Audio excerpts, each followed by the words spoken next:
Okay. Mayang buntag, mayang hapon, mayang gabi, no matter where you are in the world. Yeah, I got to turn that down. It's catching the echoing. But it served its purpose and let me know that the uh, audio is recording and all that fun stuff. So uh, it's been rather an interesting week this week. Uh, I've had all kinds of bizarre things happen and go wrong and blunder and everything else.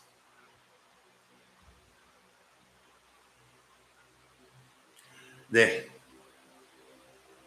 the other days, you guys knew that even after the phone was shut off, the stream never ended,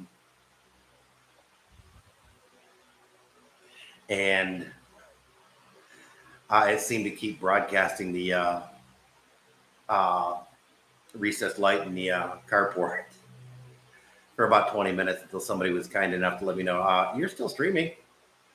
And then I actually had to shut it off from a different device because I couldn't get back to it from that one. So it just, uh, and then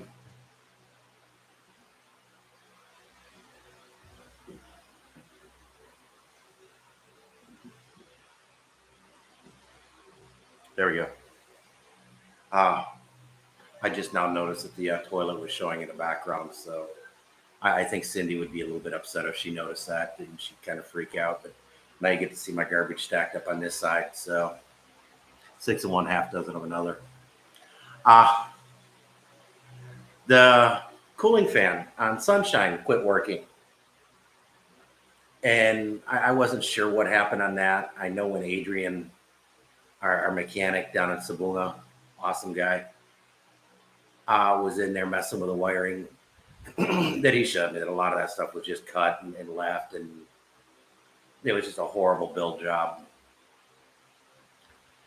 And uh, so I wasn't sure if it was a bad fuse. I wasn't sure what it was. And so I didn't worry terribly bad about it, but I did need to get it to a mechanic. And the mechanic went through and realized that, yeah, it's just uh, wiring is bad.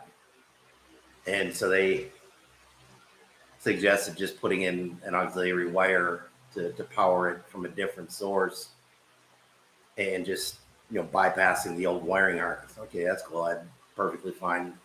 I'd even thought of doing that. I personally would have pulled the fan just to make sure it was working. They somehow managed to figure it out, and without having to do that, but they knew where to look. Uh, that they had a little bit difficult time finding a circuit that was only powered when the ignition was on. And lo and behold, they managed to come across the one stinking wire in that entire multicab that apparently powers the indicator light for the transmission lights on the dash when it's in park. Uh, as soon as you shift it out of park, the fan shuts off. So either I need to get in there, I need to get Adrian in there, or I need to take it back to them and, hey guys, can you move the wire someplace else? I'm not sure which way I'm going to jump on that one at this point. I've thought about just getting a switch and putting it off to the side to where I can just have it on a switch outlet. That way, I doubt that it would ever happen, but I do know back in the States that they're sometimes kind of nice to have that way. That way, if you've got a nice cool day or something like that, and it's running a little bit cool, you can actually turn off the fan. A lot of 4x4s I've had over the years, I put on a remote switch like that so that I could control the electric fan in addition to it running whenever the car was on. Uh, Not sure I want to do that. I don't know which way I'm going to jump with that one yet. Like I say, that there's some positives to all three scenarios. Having these guys redo it, having Adrian do it, or just me doing it a little bit differently. One of the things they did do that I do not like but it is insanely commonly done here, is they just stripped the wire, twisted it, and taped it. They didn't put any kind of connectors on it. That night, when we came back after it was in the shop, we got home and water wasn't working. The water tank was overflowing horribly. Uh, they messed with the toilet. It was leaking like a freaking sieve. It was disconnected. That they screwed up more than they fixed, and they screwed up things that weren't broken to begin with. Um, and so the owner, the manager, and I had a intense discussion over it. And they came out yesterday. They managed to fix the toilet and got it to where it's not leaking again. Uh, they borrowed some tools, and I've got a 16-foot foldable ladder that they're using to get up on the roof to do some of the repairs on the water system. They did swap out the air conditioner in our bedroom because that had never worked from the day we got it. Whether it's just too small for the room that it's in, whether it legitimately doesn't work, the people that came over and cleaned it made comment. It's a very low end unit. It's not a quality unit. But they managed to get that fixed. I went out this morning to go fly the drone. Okay, on that still, that the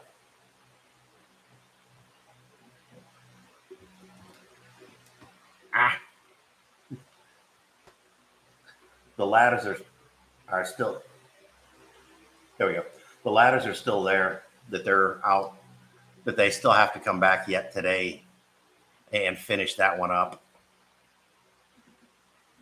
There we go. And figure that stuff out. But the manager said that the property manager said that it would be fixed today because we still don't have pressurized water. Fortunately, the water pressure isn't too bad today, the last few days, so that it's not horrible. Trying to take a shower is a little bit of a challenge, but other than that, it's not too bad. Like I said, like I started to say, I went out to try and fly the drone today.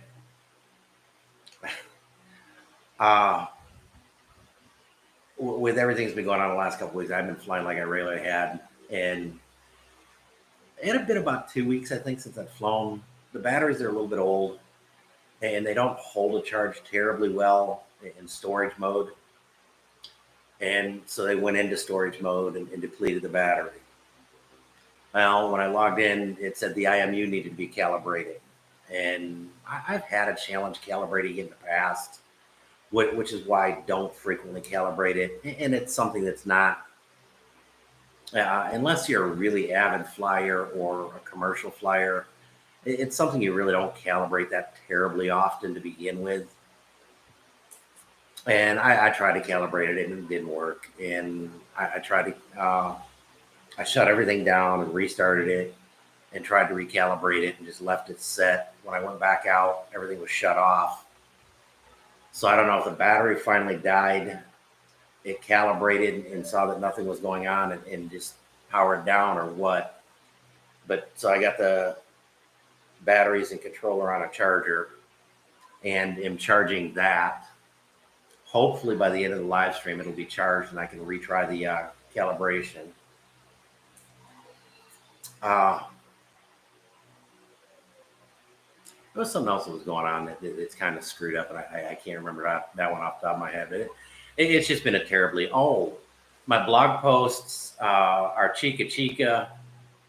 Hey, David, how you doing today? I'm just kind of lamenting over this past week's woes. Have all been delayed or well, not done really. The only thing I did manage to get out is I did manage to get out our moto vlog a couple days late. Cindy and I said we'll do Chica today and post it tonight. Whether or not that happens is yet to be seen. We do need to go down to BPI and deposit a check and transfer some funds and verify whether or not checks have cleared. Because even on the app, the website, it shows that it's cleared, but you go down to the bank to try and transfer it, they say it's not cleared yet. So I don't know. So that we've got to do. Mama and Papa are heading back to Savoonga tomorrow.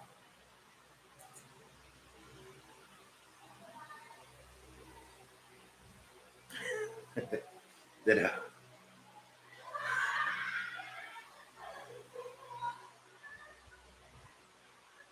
I take it they're well entertained downstairs. I'm hearing all kinds of laughter down there.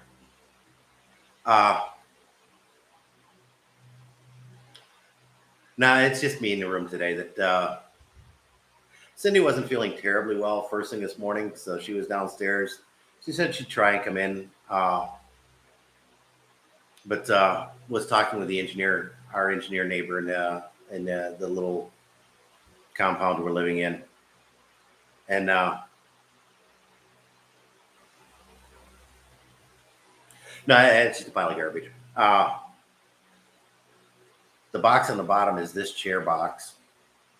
The black bag in the middle is my camera bag, and the box on top is just an empty box that needs to go in the garbage. But I hoard boxes. That's just a weird habit of mine. You never know when a box is going to come in handy. Yeah, I know there's probably an app for that, and definitely a group for that. But Box Hoarders Anonymous, BA, huh?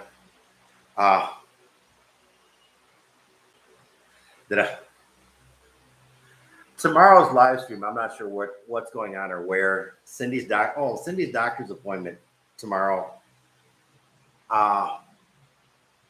Rescheduled to Monday again now.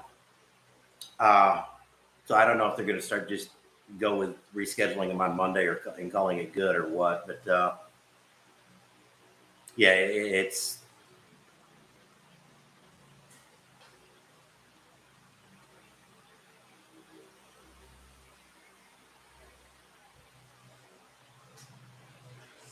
Oh, very cool. Gotta love the Philippines, the bamboo grapevine. That's kind of interesting. Yeah, so much here in the Philippines gets done exactly that way. That more by word of mouth and advertising. And as I've made comment repeatedly, I really wish we had Sunshine up and running when we bought that, or when we rented this compound. That after being here, we saw in the neighborhood, there's a ton of other rentals in this neighborhood. That unless you were driving through it, the only advertising for it is a sign out front.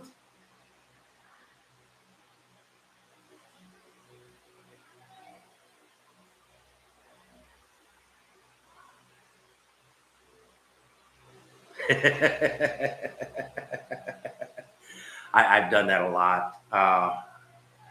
Because of the time difference, it worked out really well when we were in Phoenix still. That I'd catch these later in the evening, and Tom and Ruth Philippines will do live streams right about this time pretty much daily. And so I'd watch them and talk with them, and got to build a rapport with them. So I can appreciate what you're saying, because a lot of times I just go from the computer and pull it up on the phone, and then just watch on the phone when I was waiting for Cindy to get out of work. So I'm assuming and expecting that's probably what you're doing too, is watching it while you're waiting to pick up your wife or daughter. And so yeah, I can definitely understand that the small screen size can be a bit of a challenge. Uh, and that's why on a lot of these, I don't try to do some of the other videos that I can and have thought about in the past, and probably will get into doing a little bit more in the future. But just understanding a lot of people aren't going to be able to see them terribly well because of being on a phone like that. Uh, and that's why a lot of times when I try to hold this stuff up and show, realize it just doesn't come through well at all. Uh,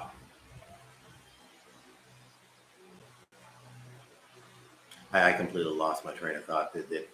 Yeah, I still need to get that animal gift that skipped a groove.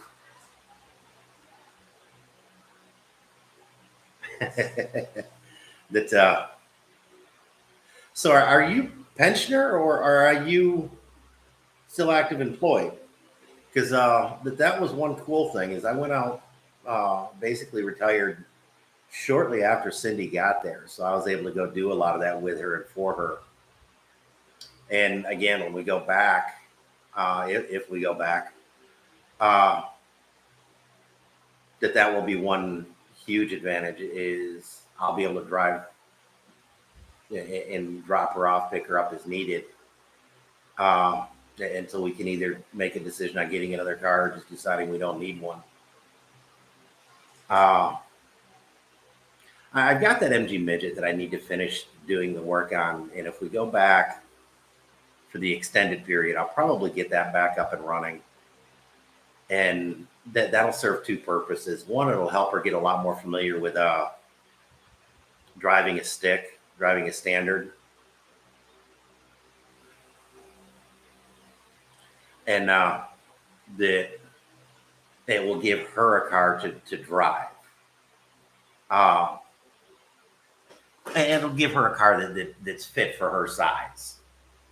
Uh,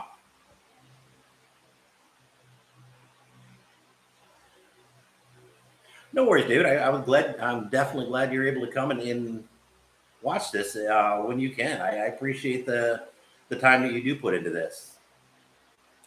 That it it is a challenge for most people to watch these like this, and you guys that come and watch these regularly, I appreciate more than you can possibly imagine. Uh, oh, I did have one kind of cool news that although Cindy says hers has been active for a while now, that the YouTube community tab, I just got notification it's been activated for our channel, and so that's actually really cool, and I am very grateful and thankful for that. But so I'm going to have to start trying to make more use and learning a little bit more about that, and yet another thing on my plate at this point. Uh,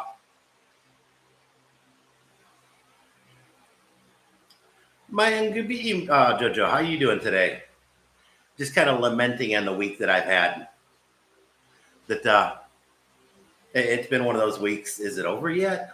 You know, but it hasn't been as bad as it seems. It's just one of those things that kind of frustrating as you're going through it.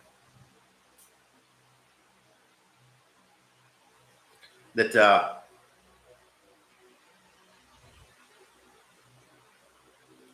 I, again lost that groove. Uh,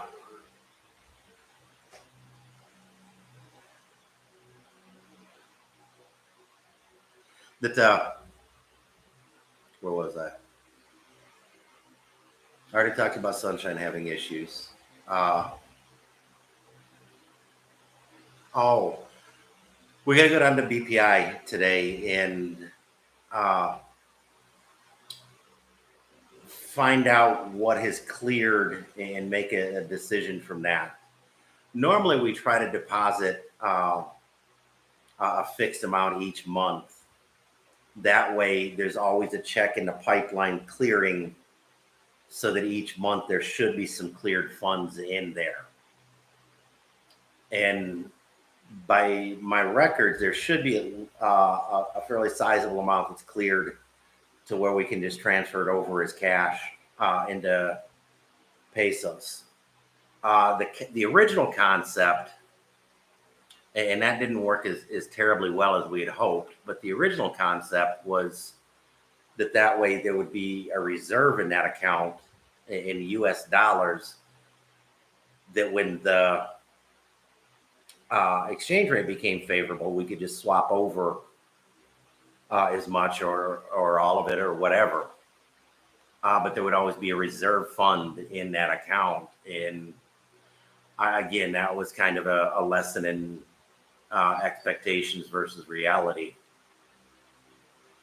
And the reality is that the reserve funds kind of got depleted fairly quickly. And we want to pay a lot more in cash than we expected, and a lot of other craziness went on.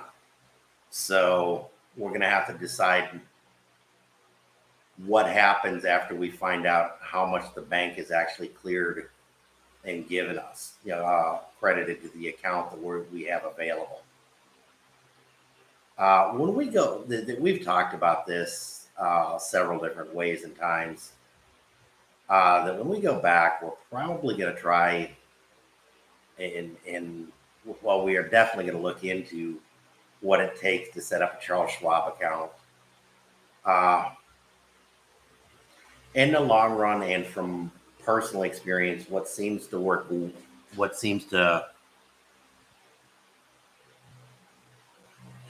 I've noticed that, and the exchange rate isn't terribly great right now.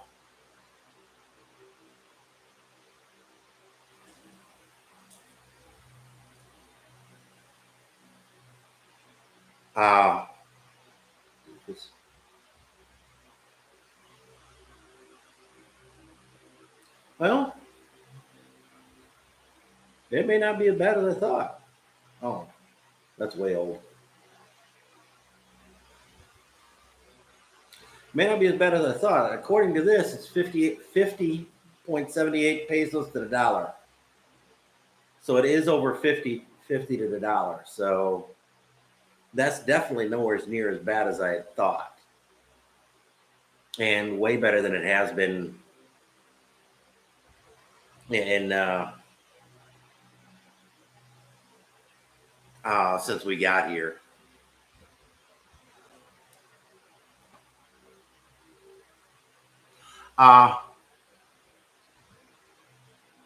The Google one is coming up at 50.78.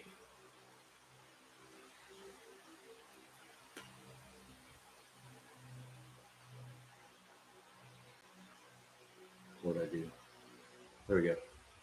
That it's coming up at 50.78. So basically 50.80.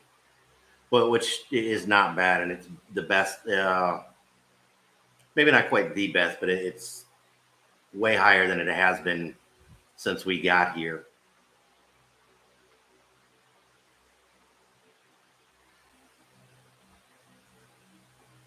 There we go. Yeah, for a while it was down to 47. That it in the last year it's been horrible. This is actually an improvement now. So, if we have some money, we may just, if we do have some U.S. dollars credited to the account, we just may transfer all of it at this point. Like you say, with a little bit of concern on what the exchange rate is going to be, because if we don't have anything, we're going to have to do Remitly, and I am not entirely sure what Remitly is, but that's kind of what I'm pulling up right now.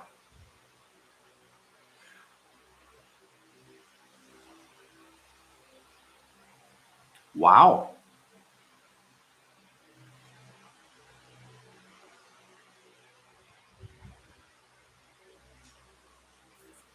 Remitly's at 50.17. So yeah, that we may wind up doing a Remitly. Remitly is actually not too bad. They're normally a couple pesos underneath Forex. So I may jump on that rate and just remit, you know, the bulk of this month's that way, and just make a small deposit so that we've got some a check in the pipeline.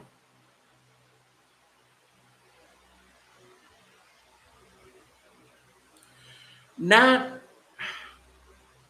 not that I've noticed, not that I'm really aware of. Uh, yeah, I haven't seen a whole lot of increase. And our expenses are all over the freaking board since we've been here. And that's part of the reason why I really don't do budget videos. Is our expenses have just been all over the stinking board, and it seems like every quarter we have some horrible expenses that are just on plan for major expenses that are things that would not be routine expenses to the average person. I may do a budget video from last quarter, and I've never done monthly budget reports. I've always done quarterly. In the U.S., I did quarterly budgets for a while to help Filipinos understand how much it actually costs to live in the U.S.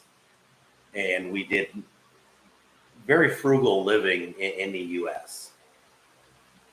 Uh, it's like our mortgage is only $800 a month, and only in $800 a month is something that Filipinos have a hard time conceiving. That they couldn't possibly imagine $2,000 a month mortgages that some people have. Uh, so I did U.S. budgets. If you go back and look at some of the older, and I'm pretty sure there's a budget list that I've got a list of budgets videos. Uh, I don't know. I may try to stumble. I may try to cob one together. I do an Excel spreadsheet. It's a pretty detailed spreadsheet, and so it's got where every penny and peso gets spent, categorized. So we've got an idea on how much we're bringing in, and how much we're spending, uh, and do try to keep a track on where we can cut back, where we shouldn't cut back, where things just came out of the blue and hit us hard. Uh, it helps us, and that's all it was ever intended for, as a personal thing, which is why it kind of doesn't make the greatest video. So I don't know. I may go back and do that. I don't know. But as far as increases in prices here, I've seen a little bit, but not significant. Uh, and like I say, my first trip here in 2015, the peso was down to 43, 45. So the exchange rate is more than made up for what inflation has been. And that Jojo, that was one thing I was trying to get across to a couple of Filipino subscribers and help them understand, is that one of the early ones I did, I actually went through Numero and a couple others and showed what average expenses Arizona and some of the other bigger cities would be, and tried to help them understand that we were living rather frugally, that we were living on a lower cost of living than the average person was. And that the average cost of living in the U.S. Was just insane. To try and go do anything, that we kind of compared prices to on how expensive it would be to just go to the movies. Cindy and I go to the movies in Phoenix Between tickets and popcorn and just miscellaneous expenses, we figure 50 to $60 to go see a movie, which is why we don't go to the movies a whole lot there. Netflix and Hulu and the other streaming services, uh, that's a huge thing for them. Is uh, it is way less expensive to do that than to go to the movie theater. So unless it's a movie that there is a specific reason to go to the theater, it's in IMAX, 3D, whatever.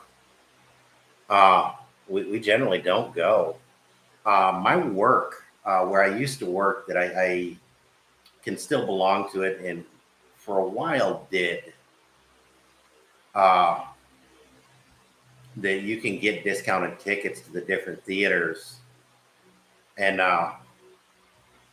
when our preferred theater was part of the discounted tickets, we found it worth it and would subscribe, pay the membership and all that fun stuff. After that theater and the COPME, the City of Phoenix Municipal Employees Association, that they'll go through to these different places and buy group sales tickets and stuff like that. But the theater got really goofy on their group sales policies and this, and they finally parted ways with the COPME. And after that, it really didn't make tickets there, paying the extra money for what little we used it, worth it. You get other discounts to different things, kind of like the old AAA thing used to be, but we just didn't do enough of the stuff there to justify it. And so we stopped paying that. But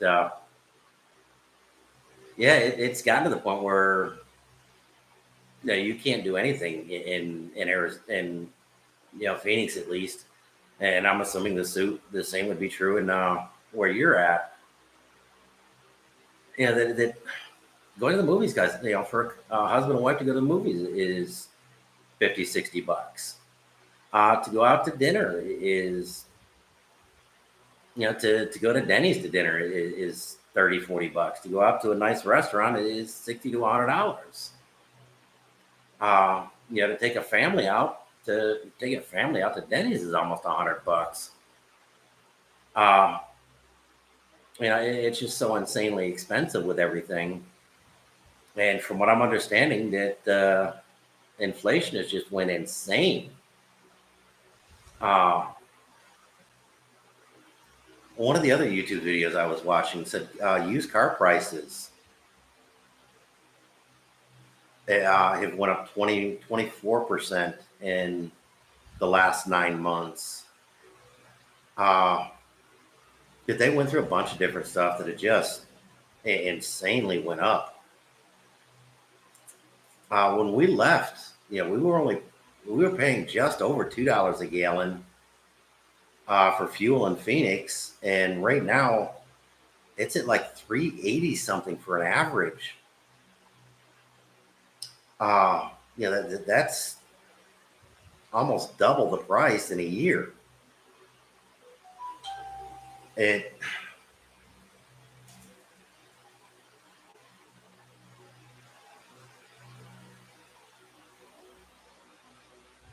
I'm expecting an Amazon delivery today, or Lazada delivery today.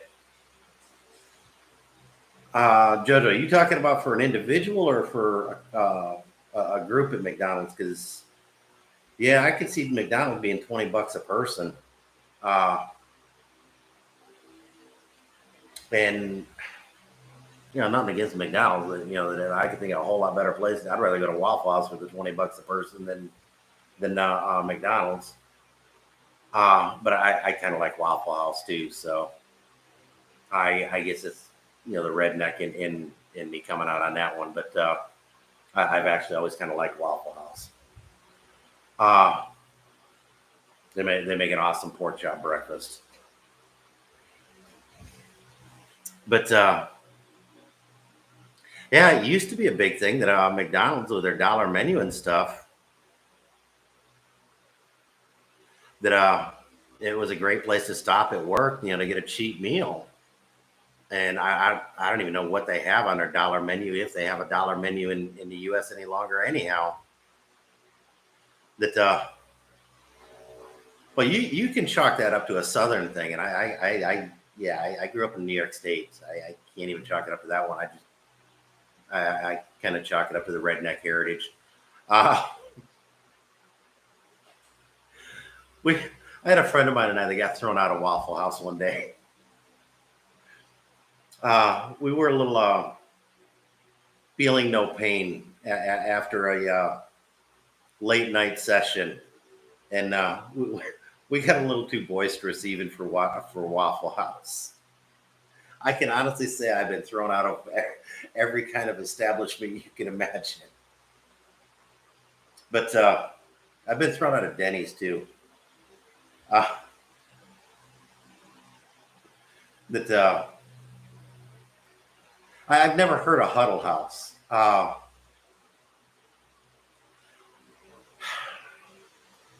lived in Tampa in 86, 87, 1986, 1987 time frame. There used to be a restaurant down there called Po' Boys. Is that still, well, is that up in your area? And is that still around? Because they had some awesome food in that place. Uh, and they weren't terribly expensive back then.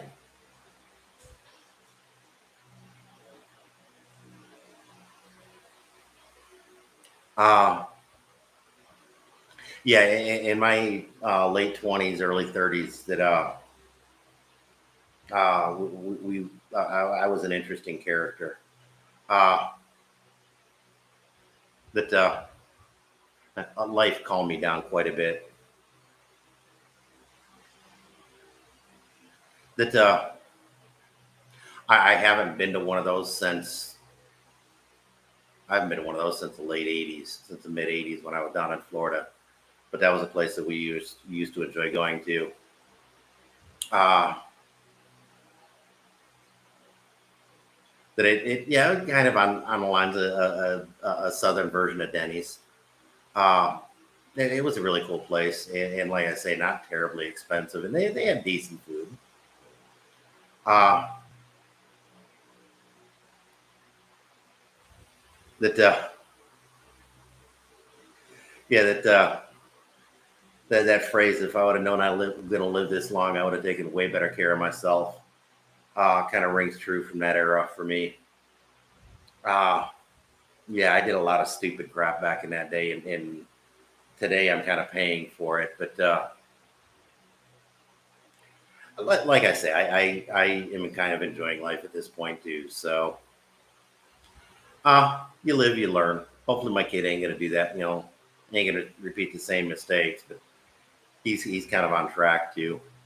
Uh, that I get a do over with Pumpkin. So hopefully we can get her going on a lot better track than him or I managed. Uh, that I always told him, if you can't get smart, you need to get strong.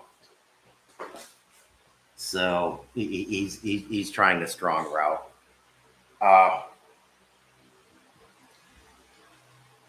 but yeah, it is what it is. And I grew up in a day when you could still do that, and it's not working out quite as well for him in the place and era that he's in. Uh, and yeah, it just difference in time and place that and that was part of the reason why I wound up doing construction all of my life. It was what worked best for me with my attitude and opinions and such. I did a stint as a over the road driver. That I never cared for that. I did local driving a lot. Uh, Back in the Northeast during the winter, most construction was shut down, and I was able to get my. I had a class, kind of like a Class B license forever, and so I drive truck. And then when CDLs came out, I managed to parlay that cluster flock into getting a Class A license, and I drove tractor trailer for about a year back east before we moved to Arizona, and did not care for that lifestyle at all. And I was married, and it was causing some problems in a marriage. It was already having some problems. I tried factory work, and I could never. I hated working inside of a factory like that.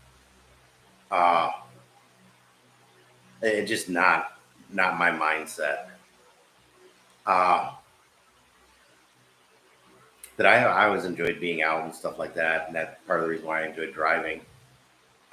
Being out, and I didn't really have to deal with a lot of days. I didn't have to deal with people all day. Did have to deal with traffic. That was challenge enough. But at least I could tell them whatever I wanted, and they didn't go to whining to a supervisor. As long as I didn't try and run them off the road, the cops didn't care either. Uh,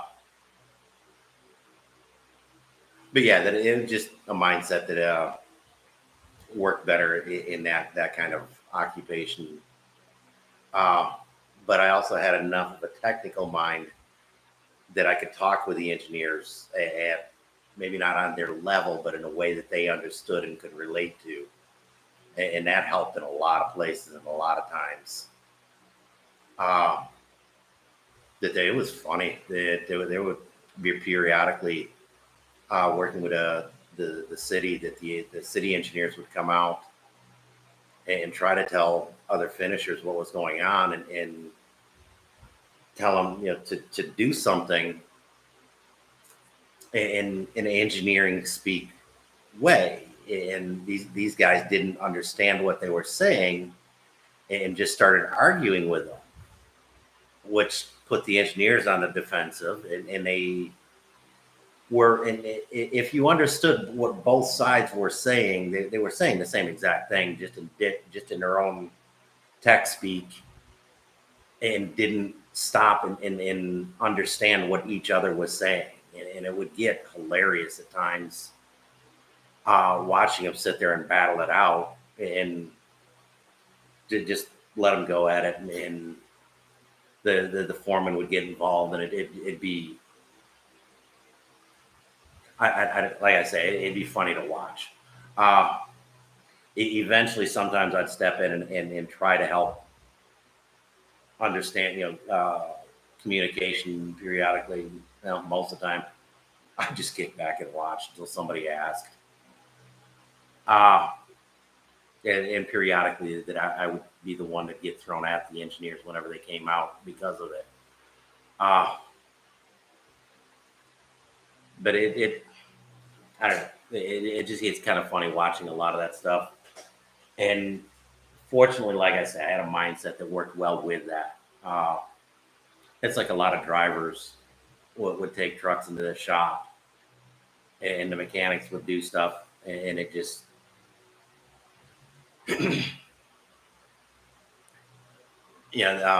bewilder the drivers, and the drivers wouldn't understand it, but the mechanics wouldn't explain it well. And it was funny watching these people like that interact.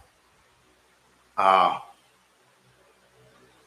and in the end, they're winding up saying the same thing, just from different perspectives and using different terminology that they're both familiar with, but not what the other one's familiar with. And it just it gets into a huge uh, comical situation. Um, and actually, that said, a lot of things here are the same exact situation. And there are times that I will kick back and listen and try to understand what they're saying. And I'll periodically ask them, is this what you're talking about? And point out the piece if necessary to figure out what's going on. Uh, Sometimes it is, sometimes it's not, and by doing that, we can get on the same page quickly. Yesterday, the mechanic, I'm not terribly sure if he just wasn't comfortable working around a white guy, or he didn't like the white guy watching him, or had language issues that he didn't like having, or what. But I tried to work with him and see what he was doing for one, and then also uh, help him where I could.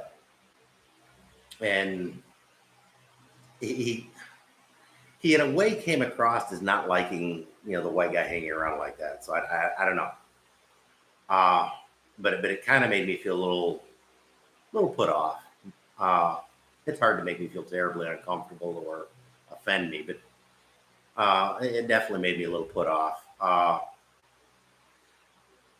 And that's part of the reason why I'm not terribly sure if I'm going to take it back to let them correct it. Well, which is too bad because there's a few other, if they were a decent mechanic, there's a few things I'd kind of like them to do to Sunshine. It may wind up being down, I'll just wind up running it down to Sabunga whenever's needed, and try to work out a deal with him to drop it off back in Cebu up here.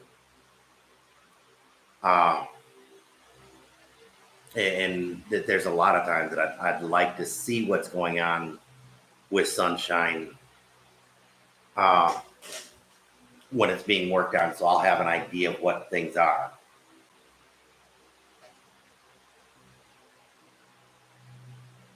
And it's the same with Adrian. That Adrian's English is well enough, and he worked up here in Metro Manila area long enough that he worked with and around a lot of white guys that would bring cars and stuff in. So he's a lot more comfortable dealing with foreigners. And he speaks passable English pretty well. Yeah, he full well admits he's way more comfortable in Visayan, but he can speak passable English to communicate what's going on, and isn't afraid to ask. Hey, I'm not sure what you're saying. Can you show me, or can we figure this out? And he doesn't just assume if something isn't making sense. And so because of that we build up a rapport and we build up a trust with each other, which is a huge reason why I may want to taking it down there versus going back to this guy. Which reminds me, after the live stream, I need to get on the messenger and see if I can message him to set up something. But there again, there's a real good chance I may just get in there and start checking some wires and crap and seeing if I can figure it out.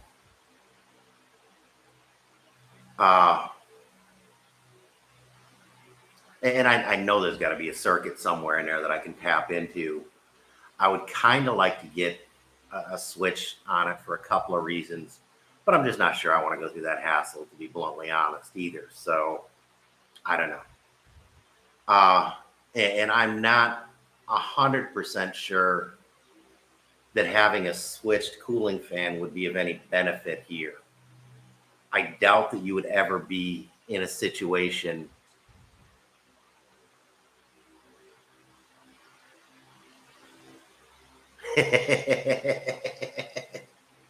I doubt that I would ever be in a situation where the air temperature was cool enough to overcool the radiator. So and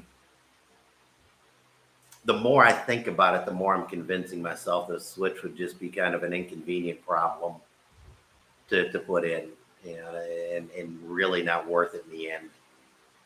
And the more I'm convincing myself that it doesn't need a switch, the more I'm convincing myself that it's not going to be that difficult to find find it and just do it myself. And that way I can actually put crimps on it and do it correctly. Um, I could see Cindy. I've got a friend of mine. We've got a friend that I talk about periodically. That he's a Cajun, and he's lived in Arizona long enough that the accent isn't quite as thick as it was in his youth. But that there's times and he gets around other. He had a cousin come out for a couple weeks, and by the end of the couple weeks, that the accent was just freaking horrible. He sounded like 2 days out of the bayou. Uh, and periodically, Cindy has a little bit of trouble understanding him. And yeah, it's kind of funny because a lot of that culture uh, is really similar to Filipino. And I didn't realize it, but just outside of New Orleans is the oldest. I'm not sure if it's the oldest or oldest continually inhabited Filipino settlement in the U.S. And actually, they consider, and this is one weird phrase that they do. They say in the New World because, or in North America or something like that. Because when it was settled, it was actually settled by the Spanish when the Spanish had Louisiana area.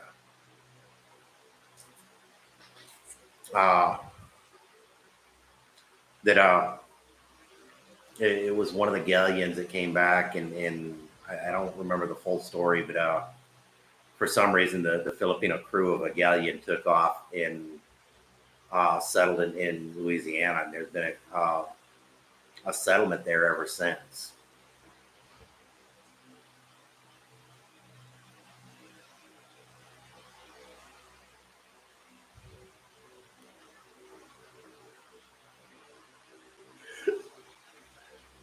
So you're trying to say a fur piece means something entirely different to you than it does the lady on Broadway wearing a fox stole around her neck. Jeff Foxworthy has Southern words like that that were kind of funny. And the Rick, that Cajun buddy of mine that he was talking about, it was a fur piece up the road.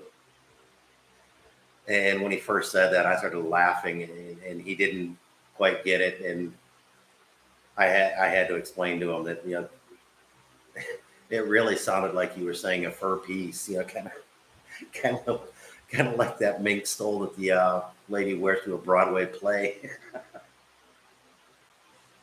that but yeah, he's got some interesting metaphors and expressions that he will pull out that Cindy has to kind of scratch her head. Can you try that again?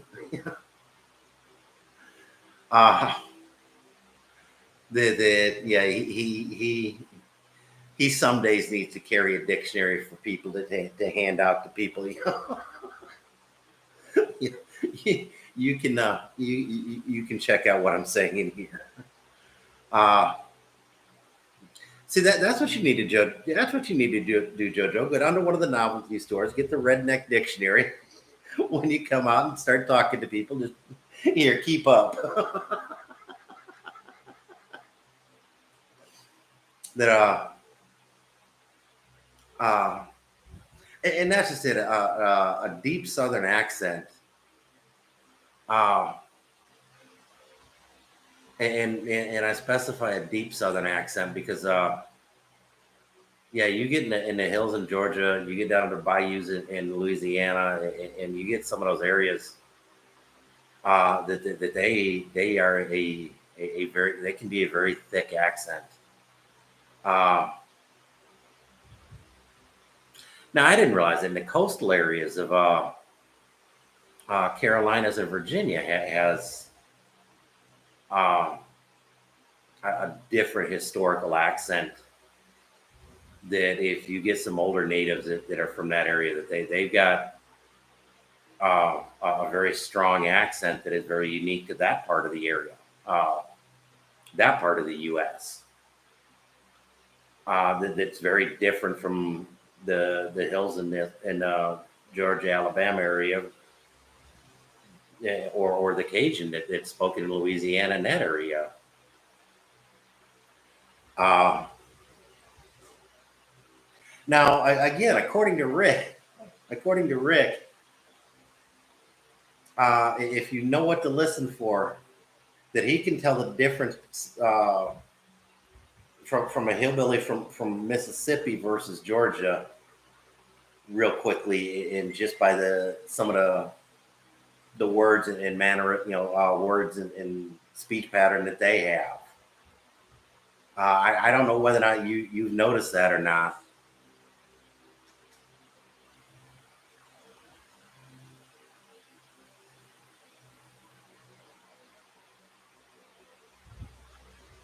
No, I had a friend of mine that he was an old guy. He's got to be in his 90s now. That he was older when I knew him. He retired at 65, 68, 10 years ago.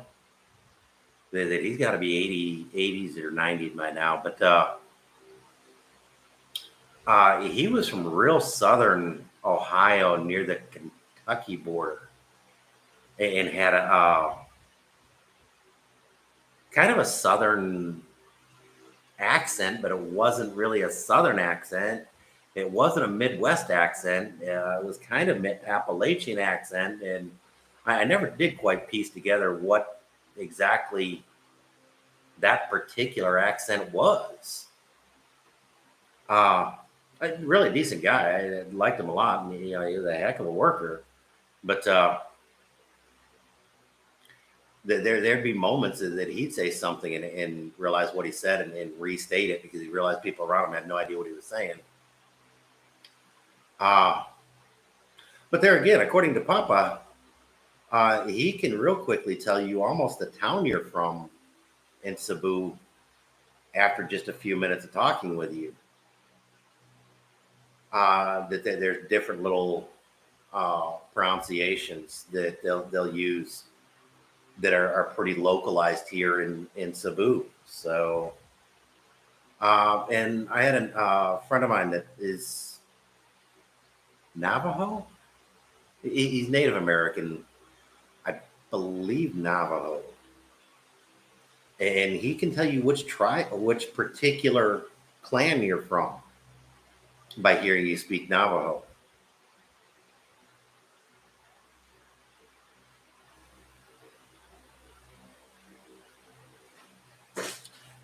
And it's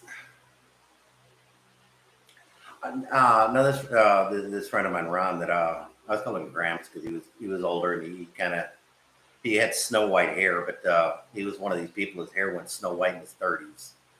Uh, but it, it it's more the rural people in that area. But yeah, but there again, southern Ohio, southern Illinois, southern a lot of those southern states, southern parts to those states, even though the northern parts are more inhabited. Uh, you get outside of the metro areas that they're extremely rural states. Uh, but yeah, you get into some of those more rural areas. Yeah, uh, it can be surprising how far north and west the southern twang actually does go.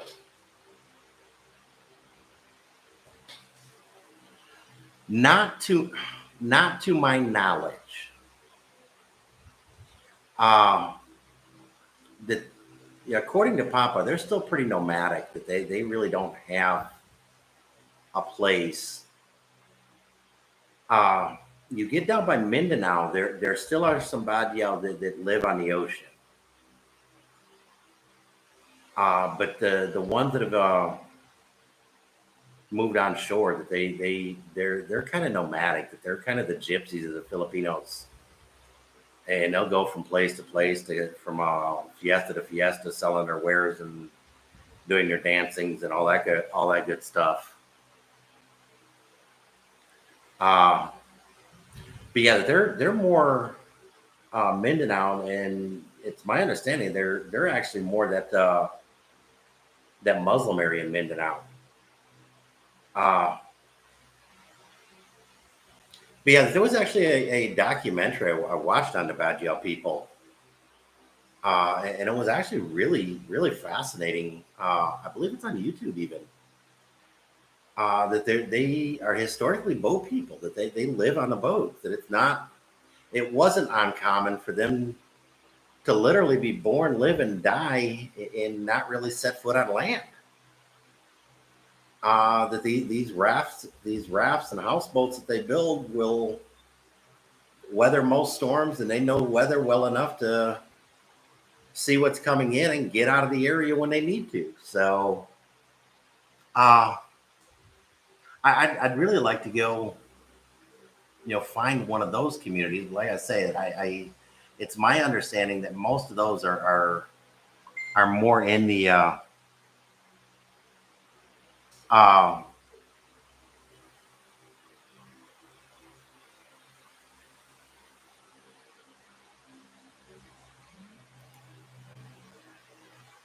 I don't know why that comment got held, but it did.